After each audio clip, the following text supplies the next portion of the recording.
오늘의 주요 뉴스입니다. 미국의 2분기 성장률이 연 마이너스 32%로 73년 만에 최악을 기록했습니다. 반면 우리나라는 제조업 수출 출하가 33년 만에 최대폭으로 상승하면서 생산과 소비, 투자 지표가 모두 올라 3분기 경기 반등의 기대감을 보였습니다. 임차인의 계약 갱신 청구권과 전월세 상한제를 도입하는 주택임대차보호법 개정안이 오늘부터 시행됐습니다. 민주당은 사각지대를 막기 위한 추가 대책을 준비하고 있다고 밝혔고 통합당은 국정을 장난감 놀이하듯 한다고 비판했습니다. 북한으로 넘어간 탈북민은 7번이나 군 감시 장비에 표착됐지만 군은 인지하지 못한 것으로 확인됐습니다. 군은 해병대 사령관에게 엄중 경고하고 해병대 2사단장은 오직 해임했습니다.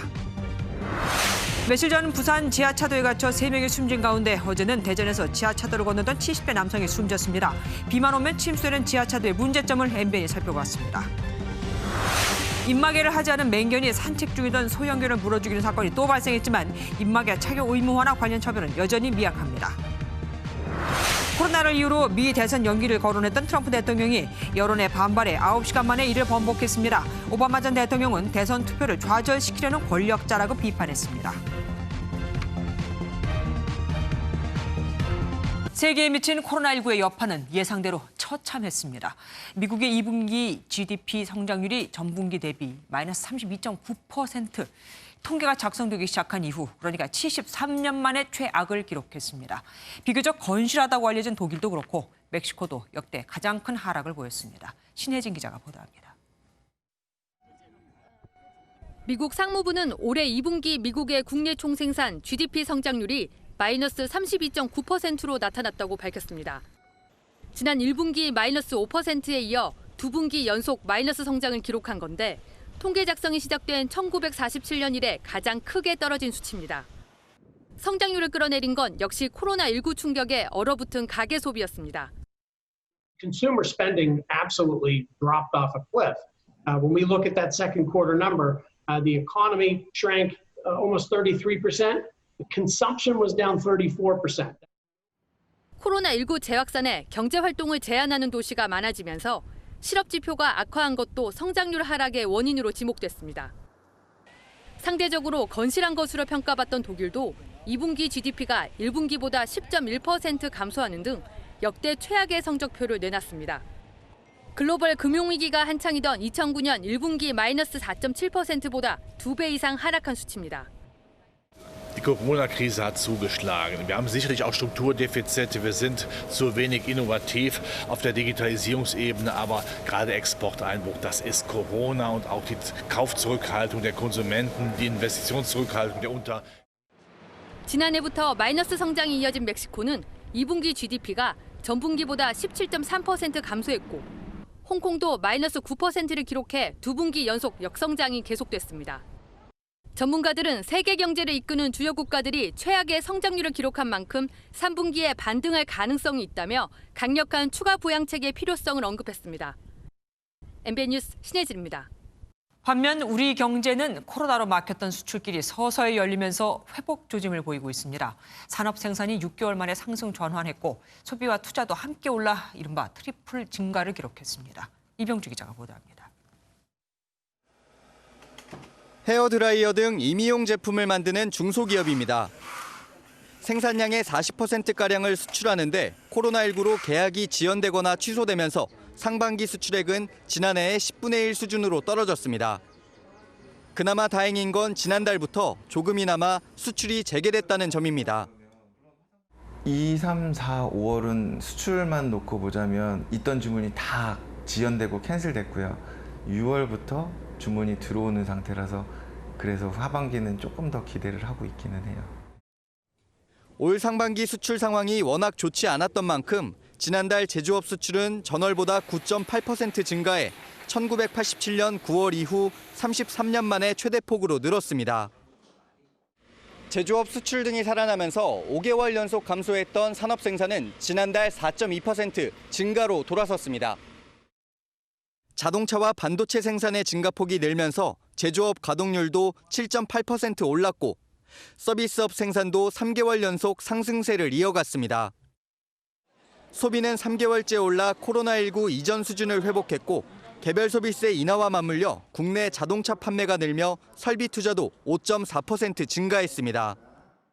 지금의 경기 상황과 미래의 경기를 예측하는 지표도 5개월 만에 동반 상승해 경기 회복 기대감을 높였습니다.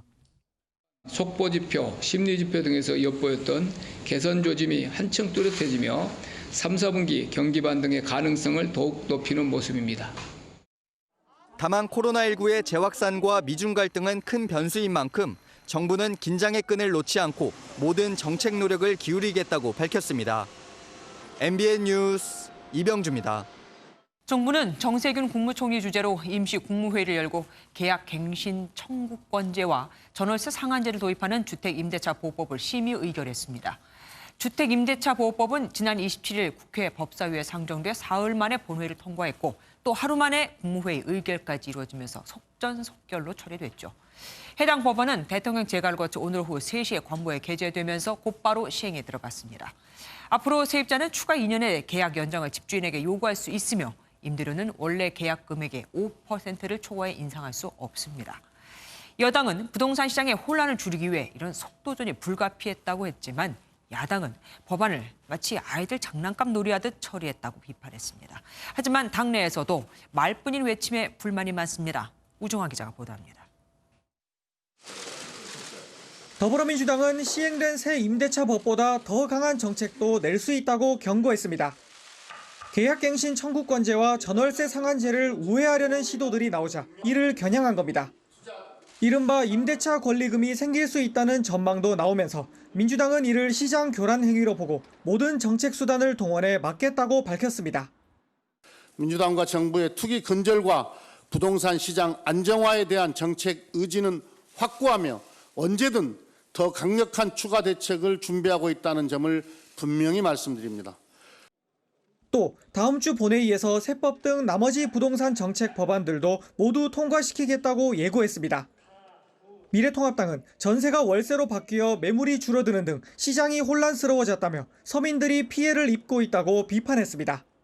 문재인 정권과 민주당 정권이 국정을 어린 아이들 장난감 놀이하듯이 깊이 있는 분석이나 그다음에 그 영향을 측정하지 아니하고 마구잡이로 막 하고 있다고 봅니다. 통합당 안에서는 민주당의 입법 강행에 속수무책인 지도부를 비판하는 목소리도 나옵니다. 한 초선 의원은 원내 지도부가 뚜렷한 일한 이안 없이 막연하게 의원총회만 열고 있다며 중심을 잡지 못하고 있다고 비판했습니다. 장외투쟁은 후순위로 뒀지만 다음 주 본회의에서 민주당의 법안 처리를 막을 원내투쟁 방안도 마땅치 않은 만큼 통합당 내부의 고민이 깊어지고 있습니다. MBN 뉴스 우종환입니다. 이렇게 임대차법이 본격 시행에 들어갔지만 여전히 말이 많습니다. 세입자를 2년 만에 내보내는 방법까지 나왔거든요. 전세 대출 연장에 동의해주지 않으면 된다는 건데 과연 그럴까요? 오늘 정부가 이 논란에 종지부를 찍었습니다. 결론은 안 된다는 겁니다.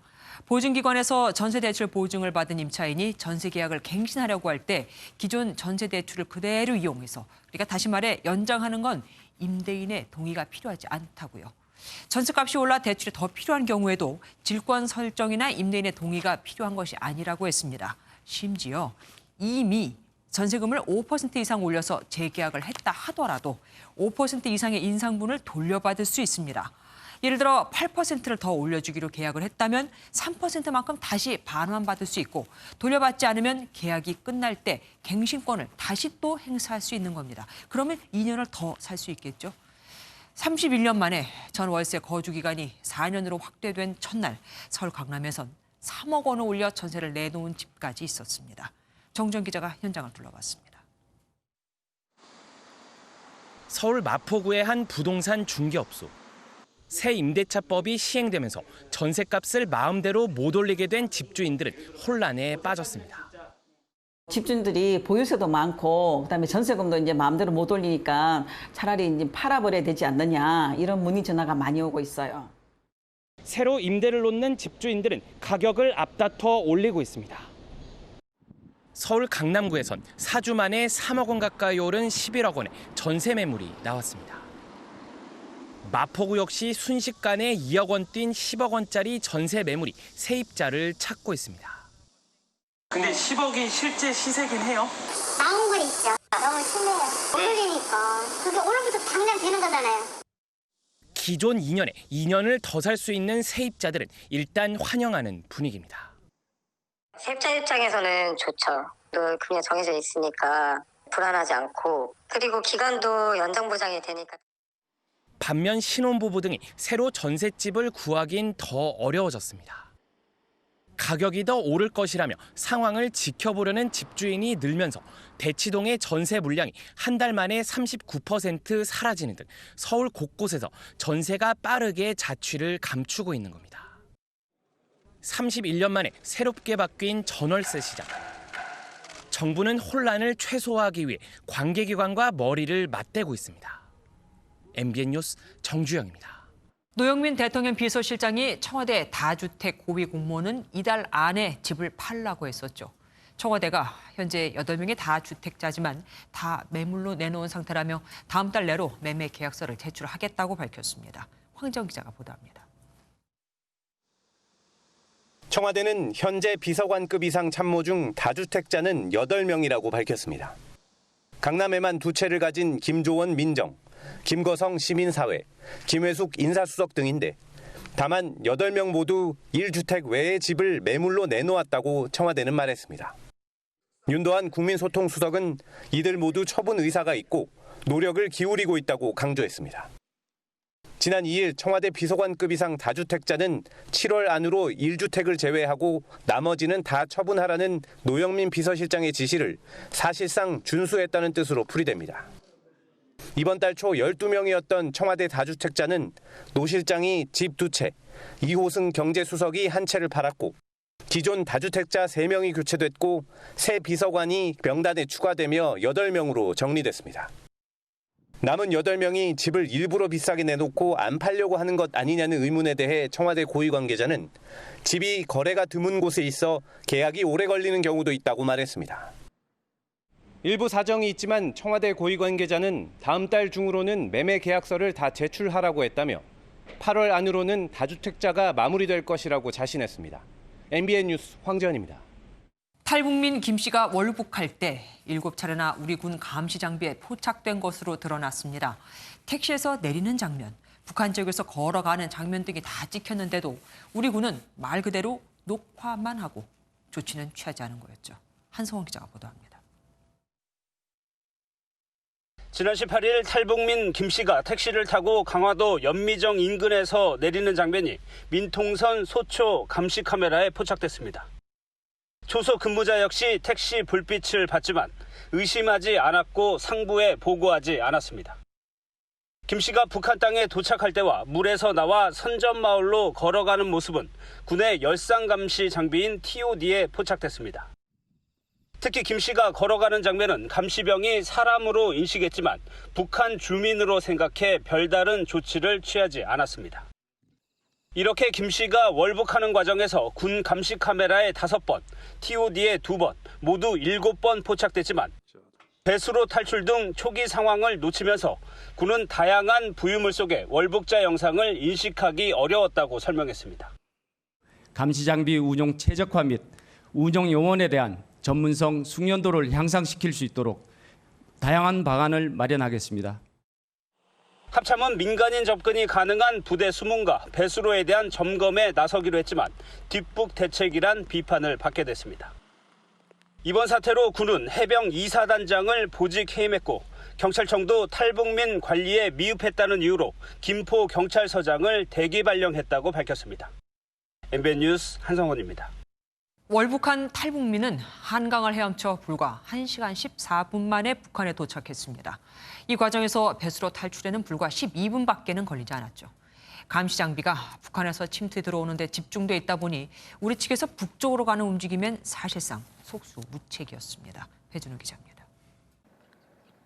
지난 18일 새벽 강화도 월미곶에 있는 연미정에 도착한 김모 씨가 배수로를 통과하는 데 걸린 시간은 10여 분에 불과합니다. 가로 1.84m, 세로 1.76m, 길이 5.5m인 배수로엔 10여 개의 수직 형태의 철근 장애물과 바퀴 형태의 철조망이 이중으로 설치돼 있습니다. 하지만 철근 구조물이 낡고 훼손돼 40cm까지 벌어진 곳도 있어 보통 체구의 사람도 통과할 수 있는 상태였던 걸로 드러났습니다. 오전 2시 46분 한강에 입수한 김 씨가 조류를 타고 헤엄쳐 무인도인 김포 유도 인근을 거쳐 북한에 도착한 건 오전 4시입니다.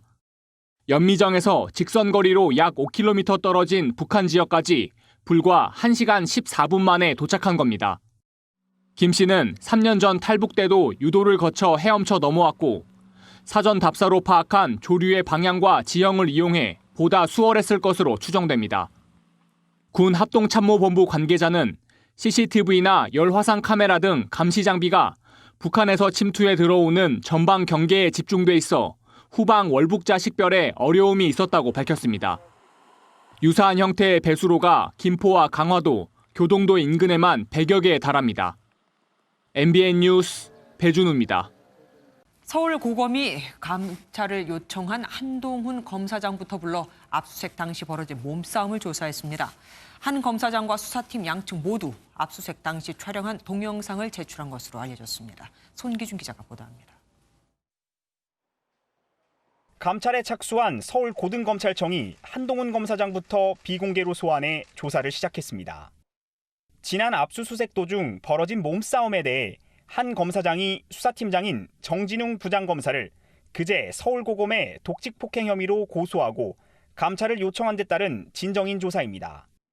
조사 과정에서 한 검사장은 당시 수사팀 관계자들과의 대화 내용이 담긴 동영상을 증거로 냈고 수사팀도 촬영한 동영상을 제출했습니다. 서울고검은 법무연수원 직원들과 수사팀 관계자, 그리고 정 부장검사도 소환할 방침입니다. 또 한 검사장 측은 몸싸움과 관련해 서울중앙지검이 허위 사실을 유포했는지도 추가로 감찰해달라고 서울고검에 요청했습니다. 폭행 논란으로 궁지에 몰렸지만 수사팀은 최근 밸류 인베스트먼트 코리아 강모 이사를 참고인 신분으로 소환해 수사를 이어가고 있습니다. 이철 전 대표 측은 지난 3월 강 이사가 신라젠 사태와 관련해 서울 남부지검서 조사를 받을 때 검찰이 강 이사에게 유시민 노무현재단 이사장 등 여권 관계자들과의 연관성을 물었다고 주장한 바 있습니다.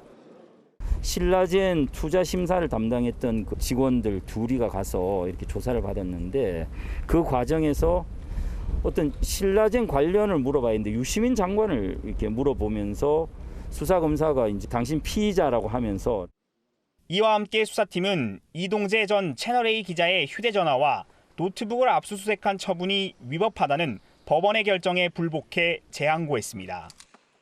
MBN 뉴스 송기준입니다. 당정청이 발표한 검경 수사권 조정안을 보면 검찰은 4급 공직자나 3천만 원 이상 부패 범죄 등만 수사를 해야 합니다.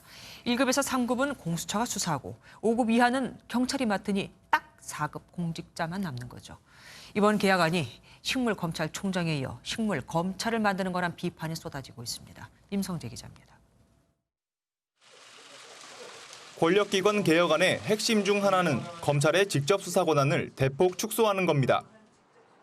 검찰청법상 검찰의 직접 수사 범위를 부패와 경제, 공직자 범죄 등 6대 분야로 한정하고 세부 시행령에선 부패, 경제 범죄는 각각 3천만 원과 5억 원 이상, 공직자 범죄는 4급 이상으로 제한하는 게 골자입니다. 공수처의 수사 범위가 3급 이상 공직자인 점을 감안하면 검찰은 4급 공무원에 비리를 전담할 가능성도 제기됩니다. 검찰 안팎에선 수사 대상을 직급과 금액으로 구분하는 건 탁상행정이란 비판이 나옵니다. 수사 진행 과정에서 비리 연루자나 뇌물액, 피해 규모 등이 수시로 바뀔 수 있는데도 전혀 고려하지 않았다는 겁니다. 수사는 살아있는 생명이라는 점에서 직급과 뇌물수수 금액을 기준으로 삼는다면 부패 수사와 공직자 수사의 역량이 약화될 수 있습니다. 하위 시행령으로 상위법인 검찰청법에 규정된 검찰의 수사 범위를 축소하는 건 문제라는 지적도 나오고 있습니다. 대검찰청은 별다른 입장을 내지 않고 있는 가운데 검찰 출신의 김종민 변호사는 식물검찰이란 표현과 함께 윤석열 검찰총장에 대한 비판글을 올리기도 했습니다. MBN 뉴스 임성재입니다. 기록적인 폭우로 큰 피해를 입은 대전은 물이 빠지자 전쟁터를 방불케 할 만큼 처참한 모습이 드러나고 있습니다. 하지만 이번 주말에 또 비 소식이 예보돼 있습니다. 엉망이 된 걸 안 치울 수도 없고 주민들은 망연자실합니다. 김명현 기자입니다. 거대한 물웅덩이로 변했던 아파트 단지가 물이 빠지면서 진흙밭으로 변해버렸습니다. 삽으로 진흙을 퍼내고 가재도구를 날라보지만 끝이 없습니다. 자원봉사자들과 군 장병까지 나서 복구에 힘을 보탰습니다. 지방 구석구석까지 밀려들어온 흙탕물에 살림살이는 아예 못쓰게 됐습니다. 이렇게 지방 곳곳이 진흙으로 뒤덮여 있어 당시 처참했던 모습이 그대로 남아 있습니다. 많이 걸리고 앞으로 여기서 살라나도 모르겠네요. 물 먹어서 전기 관계도 그렇고. 견인차들이 진흙으로 얼룩진 침수차들을 쉴 새 없이 견인해 나갑니다. 천장까지 물이 들어찬 가정집은 복구에 엄두를 못 냅니다. 살수차가 투입돼 도로를 말끔히 씻어냅니다. 밤새 뜬 눈으로 하루를 지샌 이재민들은 임시 대피소에 더 머물러야 할 상황입니다. 불편하기도 하지만 집에 대한 걱정이 크고요. 복구가 조속히 이루어졌으면 좋겠습니다. 옹벽이 무너져버린 주택도 복구가 한창입니다. 굴착기가 투입돼 굴러떨어진 돌덩어리를 치웁니다. 이번 주말에 비 예보가 또 있어 주민들은 피해를 입을까 걱정이 큽니다. MBN 뉴스 김영현입니다. 연일 계속된 폭우로 지반이 약해져서일까요? 전국 도로 곳곳이 주저앉고 있습니다. 대형 싱크홀에 차량 바퀴가 빠지는 아찔한 사고도 잇따르고 있는데 침수 걱정에 이제는 보이지 않는 땅속까지 걱정을 해야 할 판입니다. 박상호 기자입니다. 도심 한복판 도로에 균열이 생기더니 2분 만에 지반이 폭삭 내려앉습니다. 바로 옆 주차된 차들을 급히 옮기고 양쪽 진입로도 통제합니다. 사흘째 계속된 폭우로 폭 2m, 깊이 3m의 싱크홀이 생겼습니다. 그 당시 만약 차가 있었으면 아마 차가 그쪽으로 싹 빨려 들어갔어요. 사람 정도가 빠졌으면 아마 죽지 않았을까. 부산에선 차량 앞바퀴가 싱크홀에 빠지는 사고가 연이틀 발생했습니다. 대형 사고로 이어질 뻔했습니다. 운전자 입장에서는 불안하죠. 아무래도 내 생명과도 직결된 거고 그게 뭐 예측할 수가 없는 거니까. 싱크홀은 10건 중 4건이 6월과 8월 사이에 발생한다는 통계가 있을 정도로 강우량이 많은 여름철이 위험 시기입니다. 역대급 폭우가 쏟아진 올해는 피해가 더 늘고 있는 추세입니다. 땅 속에 들어간 물이 낮은 쪽으로 자꾸 흐르거든요. 흐르면서 입자를 가지고 갑니다. 입자가 같이 빠져나가면 땅 속에 공동이 생기고. 앞으로 2달은 태풍이 오는 철이어서 국지성 폭우에 따른 싱크홀 피해가 잇따를 것으로 보입니다. MBN 뉴스 박상호입니다. 전남 구례 피악골에서 물에 빠진 피서객을 구하려던 소방구조대원이 급류에 휩쓸려 숨졌습니다. 몸에 묶고 있던 안전줄이 끊어졌다고 합니다. 피서객도 숨진 채 발견됐습니다. 정치훈 기자입니다. 사고가 난 곳은 지리산 피악골 중간 지점입니다. 사람이 물에 빠졌다는 신고를 받고 출동한 소방대원은 3분 만에 현장에 도착했습니다. 이후 구조 작업을 벌이던 중 30살 소방대원 한 명이 급류에 휩쓸렸습니다. 사고는 소방대원과 연결된 안전줄이 끊어지면서 발생한 것으로 알려졌습니다. 물 밖으로 구조해 병원으로 옮겨졌지만 끝내 숨지고 말았습니다. 한 아래가 맥혀 있어갖고 그걸 지금 수습하고 있는 과정이에요. 여기가 뭐 차도 되기도 좋고 바로 물 옆에까지가 도로가 있으니까. 사고 현장은 어제 쏟아진 폭우로 물이 불어나 물살이 세진 곳이었습니다. MBN 뉴스 정춘우입니다. 어제 대전에서는 70대 남성이 통행이 금지된 지하차도를 건너다가 물에 빠져 숨졌습니다. 금방 지나올 수 있을 거라고 생각해 갔던 것 같은데 이번 폭우로 대전에서만 2명이 목숨을 잃었습니다. 김영 기자가 보도합니다. 최대 4.5m 높이 차량이 지나갈 수 있는 지하차도의 3분의 1가량이 흙탕물에 잠겨 있습니다. 대형 덤프트럭 한 대는 진흙탕 속에 버려져 있고 물을 빼내는 복구 작업이 한창입니다. 어제 오후 5시쯤 70대 남성 한 명이 물이 불어난 지하차도에서 목숨을 잃었습니다. 인근에 거주하는 70대 남성은 사고 당시 통행이 금지된 이 지하차도를 건너다 물에 빠졌고 119 구조대에 의해 병원으로 이송됐지만 끝내 숨졌습니다. 당시 현장은 통제선을 둘러놨을 뿐 진입을 막는 통제 요원은 없었습니다. CCTV 부분까지 다 침수가 돼서 그 당시 CCTV 자체는 통제선을 끈 같은 걸 이제 완전히 구축을 하고 통제를 진행을 했는데 대전에 쏟아진 기록적인 폭우로 사망자는 총 2명으로 늘었습니다. MBN 뉴스 김현입니다. 부산 지하차도에서는 3명이 숨졌고 대전에서도 그렇고 왜 이렇게 지하차도에서 사고는 계속되는 걸까요? 근본적인 이유 안진우 기자가 알아봤습니다. 2014년 8월 폭우로 침수된 지하차도에 승용차가 갇혔습니다. 차 안에 있던 할머니와 10대 손녀는 빠져나오지 못하고 결국 숨졌습니다. 배수 펌프가 설치돼 있었지만 전력을 공급하는 배전반이 지하차도 내에 있어 제대로 작동하지 않았습니다. 부산시는 2년 전 지하차도 내부에 있던 배전반을 모두 지상으로 옮겼습니다. 이런 사고를 겪고도 여전히 지하차도 내부에 배전반이 있는 곳도 있습니다. 감사원이 지난해 초 지하차도 배수시설 등을 점검했더니 침수된 적이 있는 지하차도 36곳 가운데 7곳은 지하에 배전반이 있는 것으로 조사됐습니다. 배수 펌프의 용량도 문제입니다. 인천의 한 지하차도는 감사원으로부터 배수 펌프 용량이 부족하다는 지적을 받았지만 여전히 그대로입니다. 감사원 감사 결과 이런 곳이 23곳으로 조사됐습니다. 공간 여건상 좀 어려워서 이거를 이제 변경을 해가지고 그런 과정을 좀 거치다 보니까 이제 조금 늦게 설치가 된 거죠. 감사원은 또 지하차도에 진입 차단 설비와 CCTV 등 12가지 시설을 갖출 것을 구체적으로 명시했는데 아직 방제 시설이 설치되지 않은 곳이 대부분입니다.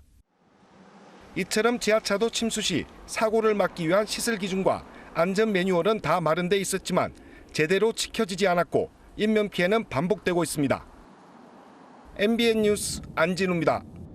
그런가 하면 장마가 끝난 남부지방은 오늘 그야말로 펄펄 끓었습니다. 수도권을 중심으로 내일 새벽부터는 다시 강한 비가 쏟아질 거라고 합니다. 권영봉 기자가 보도합니다.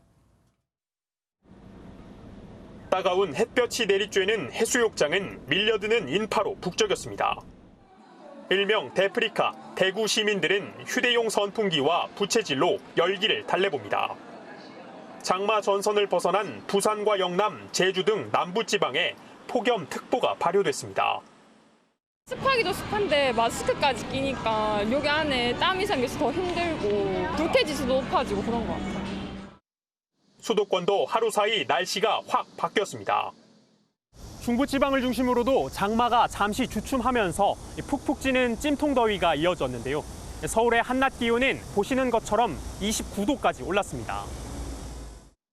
비도 많이 오고 끈적거리고 했는데 오늘 갑자기 더워서 찜질방인 것 같아요. 내일 새벽부터 중부지방에 다시 비가 내리기 시작해 주말까지 시간당 최고 80mm의 강한 비가 올 전망입니다. 남쪽 해상이 덥고 습한 공기가 북쪽에서 내려오는 공기와 충돌하면서 250mm의 매우 많은 비가 내리는 곳이 있겠습니다. 수도권의 장마는 다음 주에도 이어지지만 남부지방은 30도 안팎의 무더위만 기승을 부릴 것으로 보입니다. MBN 뉴스 권용범입니다. 택시 승객이 운전기사를 폭행해 치아까지 부러뜨렸습니다. 국민 인권을 보호한다는 국가인권위원회 소속 공무원이 벌인 일입니다. 김태림 기자가 단독 보도합니다. 서울 은평구의 한 도로입니다. 지난 24일 이곳에서 30대 남성이 택시기사를 폭행하는 사건이 일어났습니다. 택시는 아파트 입구 앞에서 멈췄고 차에서 내린 남성은 택시기사를 폭행하기 시작했습니다. 택시기사가 잠든 남성을 깨워 요금을 받으려 하자 이 남성은 갑자기 주먹을 휘둘렀고 택시기사는 이가 부러지는 부상을 입은 것으로 알려졌습니다. 저기다 차를 세워놓고 막 주먹으로 때리더라고. 그래서 내가 가서 말릴 수가 있나요? 사람들이 저기서 건너편에서 뭐 신고하고 또 나도. 가해 남성은 국가인권위원회 소속 공무원으로 드러났습니다. 해당 공무원은 범행 당시 술을 마신 상태였는데 인권위 관계자는 해당 직원의 행위가 확인되면 철저히 조사해서 조치를 취하도록 하겠다고 밝혔습니다.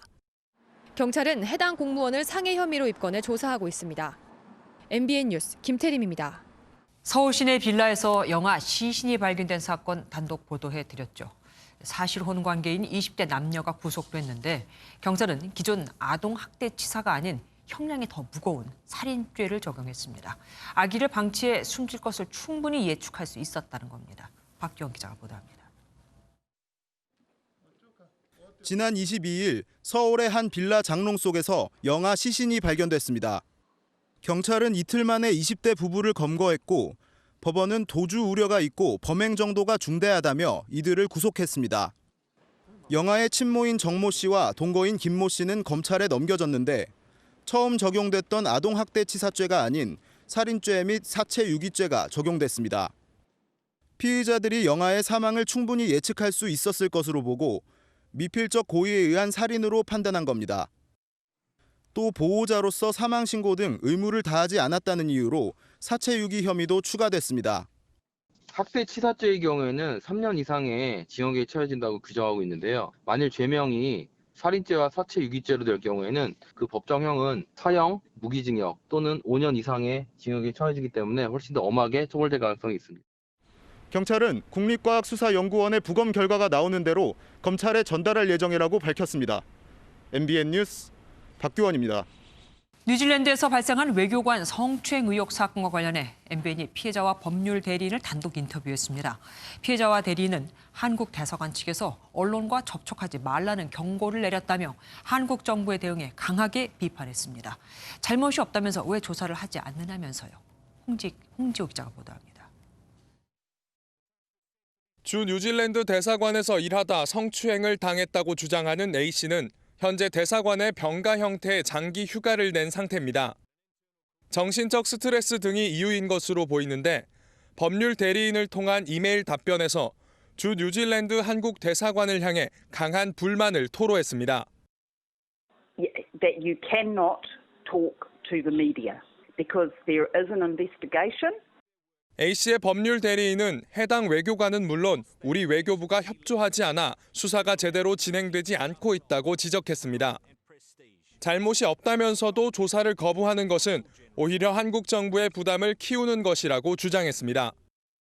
I absolutely believe that this person has brought much shame onto Korea. I think that the right thing to do is come back to New Zealand and go through our justice system.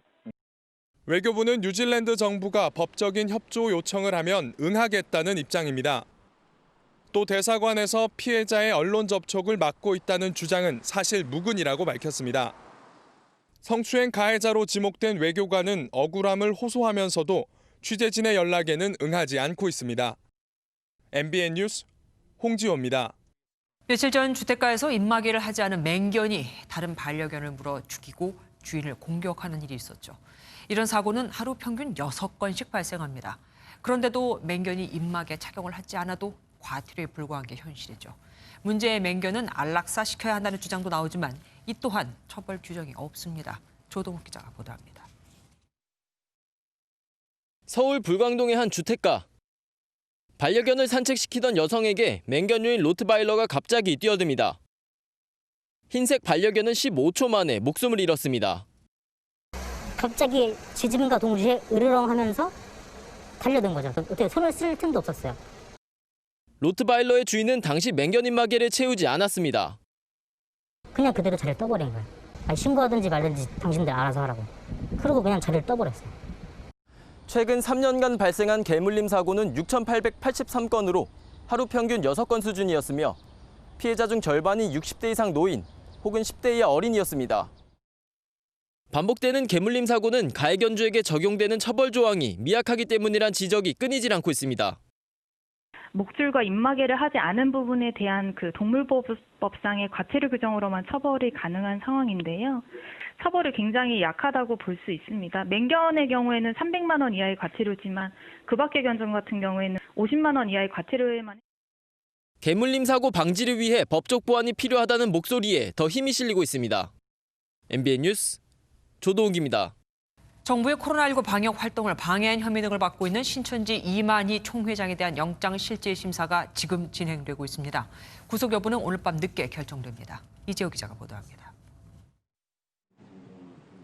수원지방법원은 오늘 오전 10시 반부터 신천지 이만희 총회장의 구속 여부를 결정할 영장실질심사를 하고 있습니다. 이른 아침부터 이 총회장을 보기 위해 신천지 피해자 모임 수십 명과 취재진이 몰렸지만 이 총회장의 모습은 보이지 않았습니다. 이 총회장은 검찰청사와 법원을 연결하는 지하 통로를 통해 법정으로 이동한 것으로 전해졌습니다. 이 총회장은 대구에서 코로나19가 확산하던 시기에 신천지 신도 명단을 속이고 집회 장소를 축소하는 등 방역을 방해한 혐의를 받고 있습니다. 앞서 법원은 지난 8일 이 총회장과 비슷한 혐의로 구속영장이 청구된 신천지 간부 5명 중 3명에 대해 영장을 발부하고 2명은 기각한 바 있습니다. 이 총회장은 2차례 검찰 조사에서 혐의 대부분을 부인한 것으로 전해졌습니다. 이 총회장의 구속 여부는 오늘 밤 늦게 결정될 것으로 보입니다. MBN 뉴스 이조입니다. 강원도 홍천의 캠핑장에서 코로나19 확진자 6명이 무더기로 나온 데 이어 같은 날 캠핑장에 머물렀던 일가족 3명이 추가로 확진됐습니다. 단체 캠핑을 한 18명 중 절반이 감염된 겁니다. 야외라고 방심하면 안 됩니다. 강대혁 기자입니다. 야외 캠핑장 정문이 굳게 닫혀 있습니다. 지난 주말 이곳을 방문한 6가족 18명 중 어제 6명이 코로나19 확진 판정을 받은 데 이어 오늘 3명이 추가로 감염됐습니다. 김포시에 거주하는 30대 부부와 7살 아들 등 일가족 3명입니다. 탁 트인 장소라 방심했다가 일행 18명 중 절반 이상이 코로나19에 감염됐습니다. 나머지 9명은 1차 검사에서 음성이 나왔지만 잠복기를 고려하면 방심할 수 없습니다.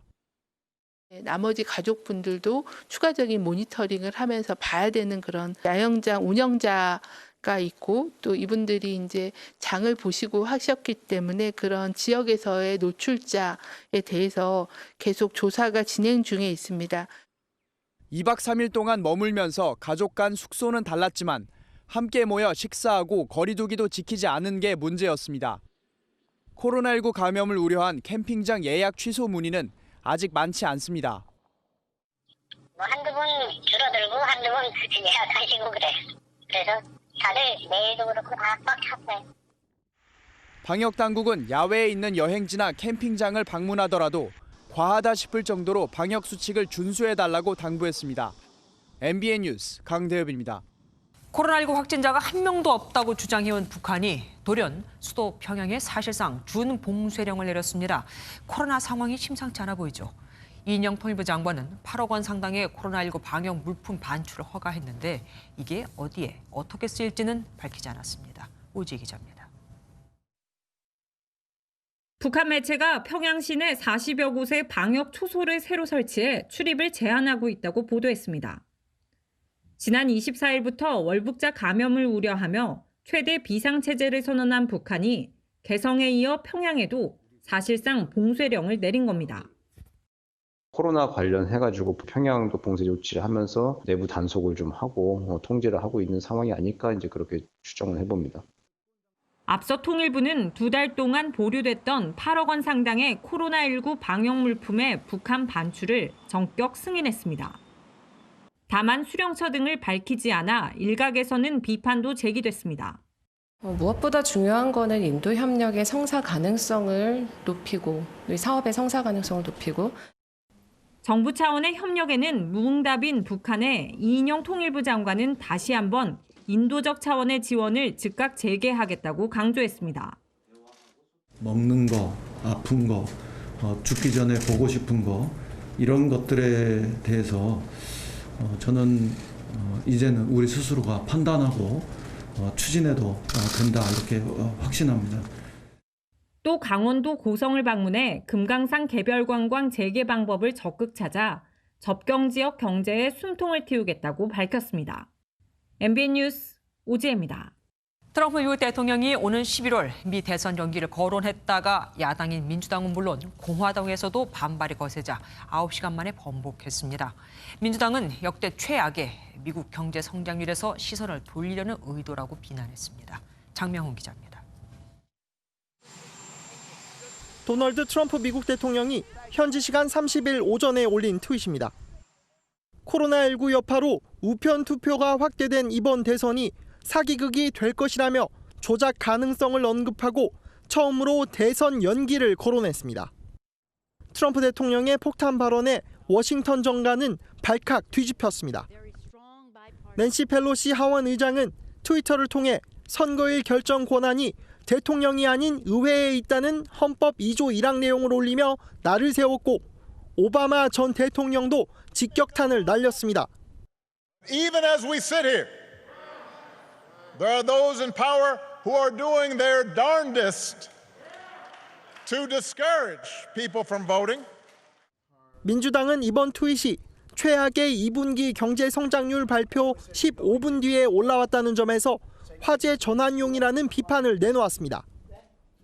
여당인 공화당에서도 강한 반발이 이어졌고 트럼프 대통령은 결국 9시간 만에 발언을 철회했습니다. I don't want to delay. I want to have the election.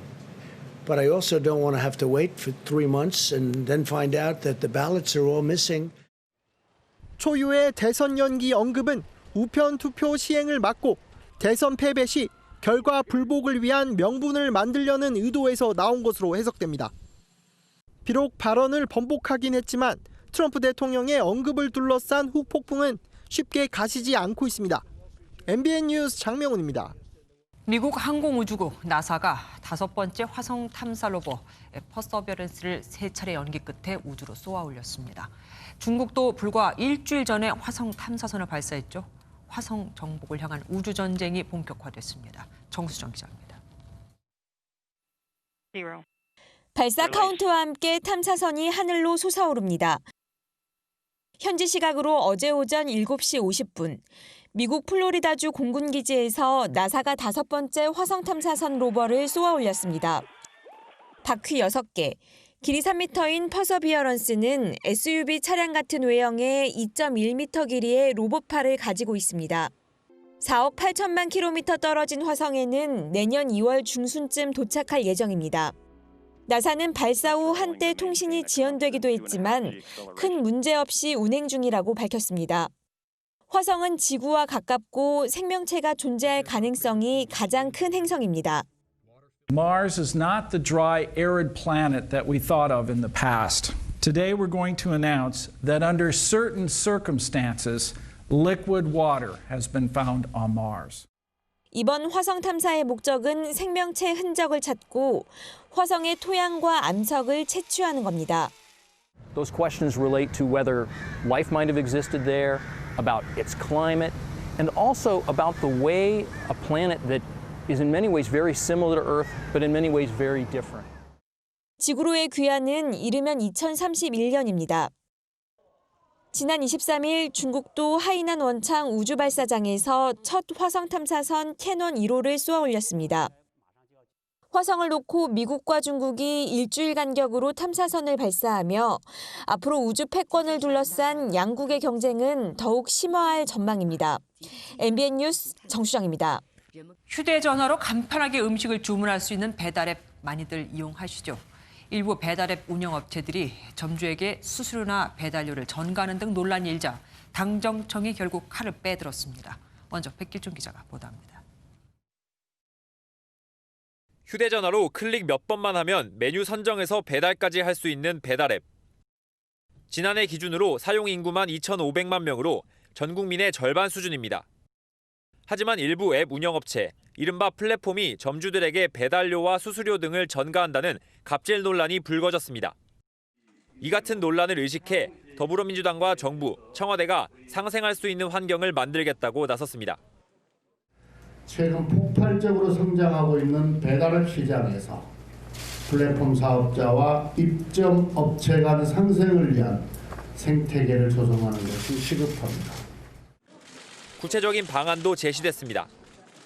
오는 9월부터 배달 플랫폼 상생 협의체를 가동하고 내년 3월까지 온라인 플랫폼 공정화법 제정을 추진하겠다는 겁니다. 해당 법안에는 점주에 대한 수수료와 광고료 전가, 정보 독점 등 다양한 문제 해결을 위한 방안이 담길 것으로 보입니다. 플랫폼 사업자와 입점업체 간 계약서 작성 및 교부 의무를 부과함으로써 상생을 도모하기 위한 공정거래 협약제도 분쟁 조정 협의회 설치 근거를 마련하기로 하였습니다. 다만 일각에서는 정부의 지나친 개입으로 관련 산업이 위축될 수 있다는 우려도 나옵니다. MBN 뉴스 백길종입니다. 소상공인들은 배달앱을 쓰자니 수수료 때문에 남는 게 없고 배달앱을 안 쓰자니 매출이 안 나와 이러지도 저러지도 못하고 있습니다. 버티려면 가격을 올릴 수밖에 없겠죠. 결국 피해는 고스란히 소비자에게 돌아가게 됩니다. 서영수 기자가 사연을 들어봤습니다. 배달 전문 음식점을 운영하는 이은표 씨는 배달의 민족, 요기요, 쿠팡이츠 등 3개 배달앱을 이용 중입니다. 8,000원짜리 볶음밥 1개를 팔면 배달 대행료와 배달앱 수수료로 3,000원 넘게 나갑니다. 원가인 재료비까지 빼면 3,000원도 안 남는데 이걸로 임대료와 인건비까지 감당해야 합니다. 배달앱을 쓰기 전과 비교하면 이윤이 절반 이하로 떨어지다 보니 직원도 줄이고 혼자 하루 16시간씩 일하고 있습니다. 직원을 두고 장사를 했는데 남는 게 없더라 이거죠. 왜 남는 게 없냐 뒤져보니까 배달되게 나가다 보니까 남는 게 없는 거예요. 하지만 소비자들은 대부분 배달앱을 통해 주문하기 때문에 울며 겨자 먹기로 이용할 수밖에 없습니다. 얇은 것도 써야 되는 거거든요. 근데 특히 코로나 뜨고 나서 당연히 손님들은 너무 많이 하고. 업계 1, 2위 배달의 민족과 요기요의 합병이 성사되면 사실상 독점 체제여서 제품 가격을 올리지 않고는 버티기 어려울 거라는 우려마저 나옵니다. 합병이 끝나면 추가적인 압박을 할 거라는 거죠. 그러니까 가격은 당연히 올라갈 수밖에 없는 거죠. 3조 원 규모로 급성장한 배달 시장이 과도한 수수료와 불공정한 약관 등의 논란이 끊이지 않는 만큼 점검이 필요하다는 목소리가 높습니다. MBN 뉴스 서영수입니다. 지역구 대전에 물난리가 난 사이 파안대소 논란에 휩싸인 황운하 더불어민주당 의원이 뒤늦게 사과했습니다. 처음에는 언론의 악의적인 보도, 편집이라고 반발했지만 편집한 사진이 아닌 원래 사진 그대로라는 비난에 사려 깊지 못했다고 밝혔습니다. 전정인 기자입니다. 최강욱 열린민주당 대표가 어제 자신의 SNS에 올린 사진인데 민주당 의원들과 함께 활짝 웃고 있는 모습이 담겼습니다. 함께 포착된 TV에선 대전의 물난리 소식이 보도되고 있었습니다. 대전 중구가 지역구인 황운하 민주당 의원도 사진에 찍히면서 논란이 일었고 황 의원은 악의적인 보도라고 반발했습니다. 사진을 찍는 순간 공교롭게도 TV 속에서 물난리 뉴스가 보도됐나 보다며 악마의 편집과 다를 바 없다는 겁니다. 하지만 황 의원의 해명에도 논란이 거세지자 황 의원은 뒤늦게 사과했습니다. 황 의원은 SNS를 통해 전후 사정이 어찌됐든 오해를 불러올 수 있었다는 점에서 사려 깊지 못했다며 수해 피해자분들에게 조금이라도 마음의 상처가 될 수 있을 거라는 생각에 몹시 죄송하다고 밝혔습니다. 미래통합당은 황 의원의 사과 태도를 비판했습니다. 사과의 내용이 썩 개운한 것만은 아닙니다. 국민이 불편해하는 것은 사진이 아니라 무턱대고 반발부터 하고 보는 그 오만함일 것입니다. 성남 민심에 민주당도 사과의 뜻을 밝히며 사태 수습에 나섰습니다. MBN 뉴스 전정인입니다. 더불어민주당 당권에 도전한 이낙연 의원이 내후년 대선과 동시에 행정수도 이전 국민투표를 제안했습니다. 김부겸 전 의원은 가덕도 신공항의 조건부 찬성을 밝혔고 박주민 의원은 당 개혁을 꺼내들었습니다. 조창훈 기자입니다. 더불어민주당 차기 당권주자인 이낙연 의원이 내후년 대선 때 행정수도 이전을 국민투표에 붙이는 방안을 제안했습니다. 세종을 찾아 자신의 균형발전 뉴딜 구상을 밝힌 이 의원은 다만 여야 합의가 가능한 국회 세종의사당 추진이 우선이라는 조건을 달았습니다. 특별법 제정과 헌재 판단을 위한 여야 합의가 내후년까지 불발될 경우 국민투표를 실시해 결론을 내자는 겁니다. 이 의원은 세종 분원 설치 시기를 놓고선 빠르면 빠를수록 좋다며 원내 지도부도 올해 안에 매듭 짓자는 의견이라고 설명했습니다. 또 다른 후보인 김부겸 전 의원은 부산을 찾아 해양수산부와 관련 공공기관에 부산 이전을 약속했습니다. 지역 염원인 가덕도 신공항에 조건부 찬성 의사를 밝히고 현안에 대한 지원을 약속하는 등 지역 당심 공략에 나섰습니다.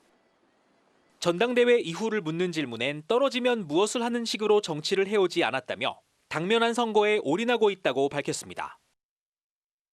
가장 늦게 당대표 경선에 뛰어든 박주민 의원은 경남 김해의 봉하마을을 찾았습니다. 김경수 경남지사와 만난 자리에선 당의 개혁과 일하는 국회 등 젊은 이미지를 강조하며 다른 후보들과의 차별화를 이어갔습니다.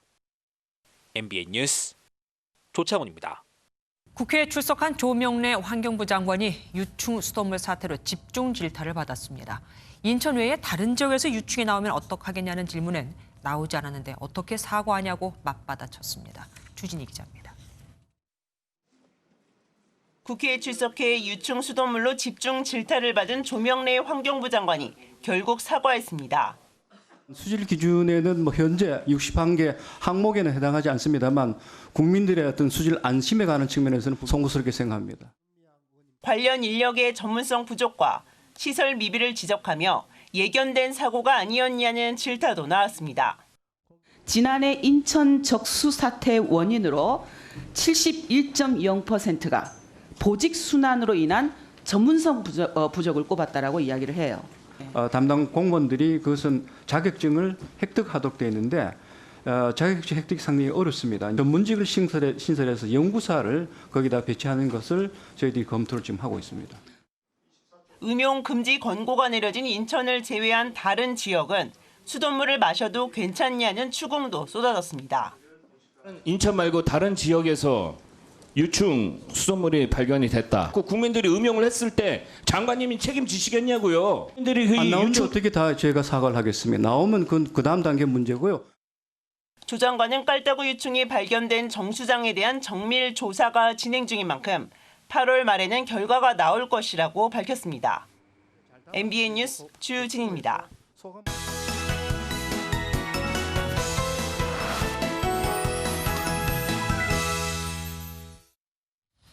쉬운 말로 우리말로 문화부 조희루 기자와 함께하겠습니다. 어서 오십시오.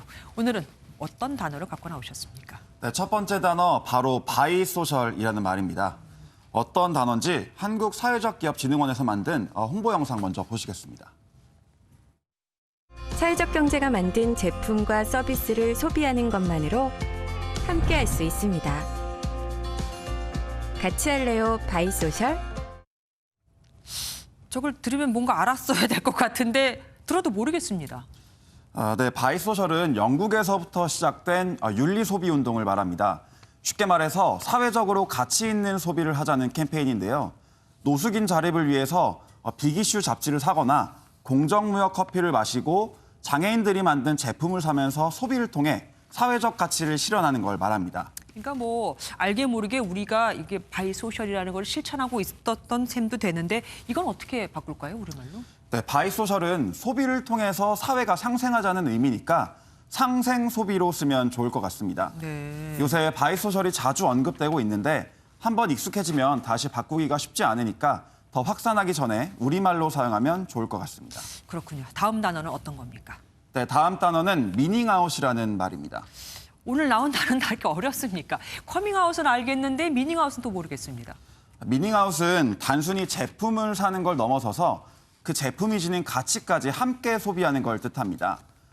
위안부 피해자를 돕는 회사의 제품을 사면서 인권운동에 참여하거나 일본 전범기업의 제품은 불매운동을 하는 것 등이 해당되는데 SNS를 통해서 자신의 행동을 인증하고 또 공유하면서 최근 젊은 층에서 확산하고 있습니다.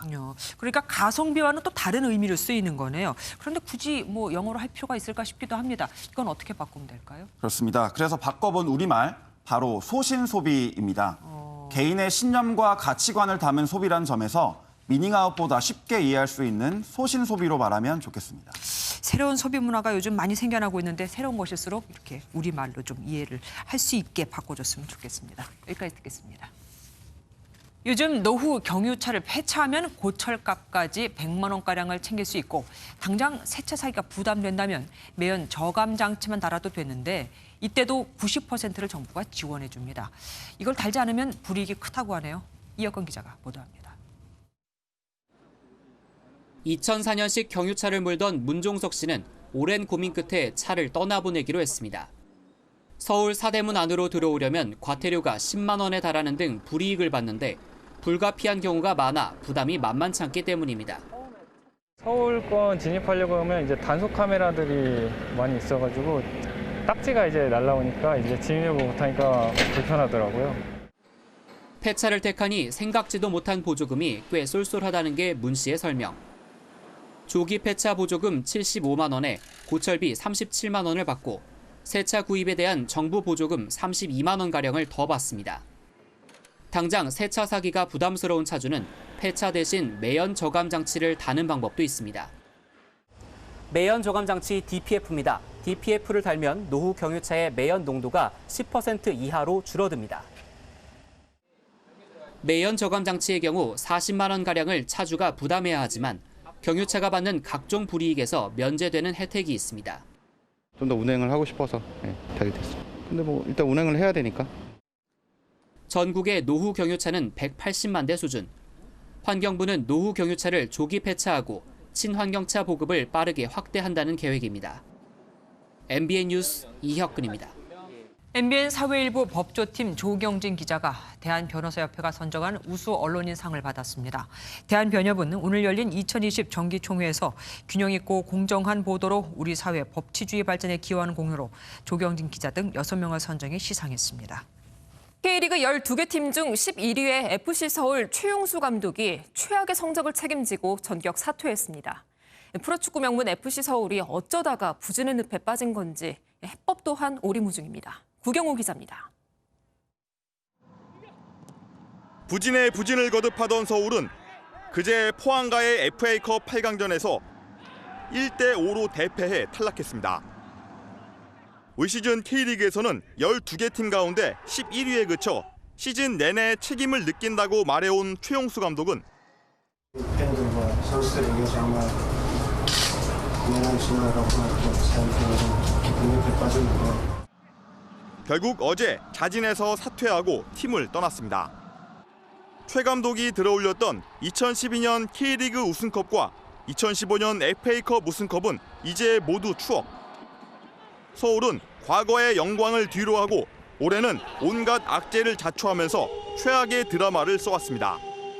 올 초부터 잡음을 일으키다가 최근 우여곡절 끝에 기성용과 계약한 걸 시작으로 이례적인 시즌 중 코치진 개편과 리얼돌 사태까지 구단 안팎으로 내내 시끄러웠습니다. 투자에 지나치게 인색하면서 올 시즌에는 검증된 외국인 공격수 영입에 실패해 K리그 13경기에서 10골에 그쳤습니다. 현재로선 소방수 역할을 할 차기 감독 선임도 여의치 않아 2년 전처럼 강등 위기에 몰리는 것 아니냐는 우려가 나옵니다. MBN 뉴스 구경호입니다.